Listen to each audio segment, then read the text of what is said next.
नमस्कार। प्रादेशिक समाचार के साथ मैं पूजा तमांग। प्रधानमंत्री मोदी आज 45 वर्षों के बाद पोलैंड की यात्रा करने वाले पहले भारतीय प्रधानमंत्री हैं। मोरारजी देसाई 1979 में पोलैंड की यात्रा करने वाले अंतिम भारतीय प्रधानमंत्री थे। पोलैंड और यूक्रेन की आधिकारिक यात्रा पर रवाना होने से पहले प्रधानमंत्री ने कहा कि उनकी पोलैंड यात्रा दोनों देशों के राजनयिक संबंधों के 70 वर्ष पूरे होने के मौके पर हो रही है। प्रधानमंत्री नरेंद्र मोदी ने कहा है कि पोलैंड मध्य यूरोप में भारत का महत्वपूर्ण आर्थिक साझेदार है। उन्होंने कहा कि भारत और पोलैंड लोकतंत्र, बहुलवाद तथा दोनों देशों के संबंधों को मजबूत बनाने के प्रति वचनबद्ध है। प्रधानमंत्री ने कहा कि वे राष्ट्रपति व्लोदिमीर जेलेंस्की के निमंत्रण पर यूक्रेन की यात्रा पर जाएंगे और यह किसी भी भारतीय प्रधानमंत्री की यूक्रेन की पहली यात्रा होगी। उन्होंने कहा कि वे राष्ट्रपति जेलेंस्की के साथ द्वीपक्षीय सहयोग और यूक्रेन संघर्ष के शांतिपूर्ण समाधान पर चर्चा करेंगे। उन्होंने क्षेत्र में स्थिरता और शांति बहाली की उम्मीद जताई। नामसाई जिले की न्यायिक जेल से भागे सभी 4 अपराधियों को पुलिस ने फिर से गिरफ्तार कर लिया है। अर्जुन कंडा और रॉबिन सुरीन को सोमवार को पियोंग कछारी इलाके से गिरफ्तार किया गया, जबकि मिनेश्वर डिहिंगिया को मंगलवार तड़के बोघामुर से गिरफ्तार किया गया। ये सभी स्थान नामसाई जिले के हैं। एसपी सांगे थिंगले ने कहा कि चौथा अपराधी गोपाल मुंडा कल तक छिपा हुआ था, लेकिन आज सुबह करीब 2:30 में उसे भी नामसाई में उसके ठिकाने से गिरफ्तार कर लिया गया। चारों जेल तोड़ने वालों ने अपनी दोबारा गिरफ्तारी के दौरान कोई विरोध नहीं किया। नामसाई एसपी सांगे थिंगले ने बताया कि मिनेश्वर डिहिंगिया यह जानते हुए भी कि पुलिस उसके घर पर छापा मार रही है, धान भंडारण कक्ष में छिपा हुआ था। एसपी ने कहा कि उसे बंदूक की नोक पर आत्मसमर्पण करने के लिए मजबूर किया गया क्योंकि वह एक कट्टर अपराधी है।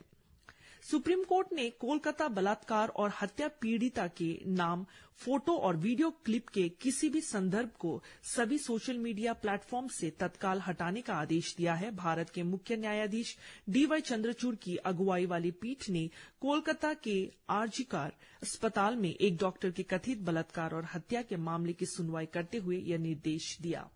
अरुणाचल प्रदेश के राज्यपाल केटी पटनायक ने आज ईटानगर में अरुणाचल प्रदेश में पॉक्सो अधिनियम 2012 की सेक्शन 39 के अनुसार सहायक व्यक्तियों के संबंध में आदर्श दिशा निर्देशों पर एक दिवसीय राज्य स्तरीय कार्यशाला में भाग लिया। राज्यपाल ने अरुणाचल प्रदेश में हाल ही में हुए पॉक्सो मामलों के बारे में अपनी पीड़ा व्यक्त करते हुए कहा कि राज्य में बच्चों पर होने वाले यौन अपराधों को रोकना राज्य के सभी लोगों का अनिवार्य कर्तव्य है। राज्यपाल ने सुझाव दिया कि हितधारकों को माता पिता, शिक्षकों और समुदाय के नेताओं के बीच जागरूकता बढ़ानी चाहिए। बाल शोषण के मूल कारणों से निपटना चाहिए। यह सुनिश्चित करना चाहिए कि प्रत्येक बच्चे को सुरक्षित स्थानों तक पहुंच मिले और बच्चों के खिलाफ किसी भी प्रकार की हिंसा के प्रति शून्य सहिष्णुता की संस्कृति को बढ़ावा दिया जाए।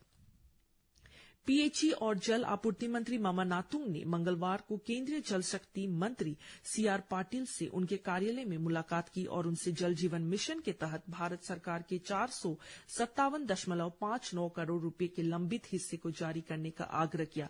श्री नातुंग ने केंद्रीय मंत्री से दिशा निर्देशों में उल्लिखित सहायता गतिविधि और जल गुणवत्ता निगरानी एवं निगरानी घटक के तहत 60.79 करोड़ रुपए प्रदान करने पर विचार करने का भी आग्रह किया। इस बीच केंद्रीय मंत्री ने श्री नातुंग को लंबित राशि और मांगे गए अतिरिक्त 60.79 करोड़ रुपए 2 महीने के भीतर जारी करने का आश्वासन दिया है।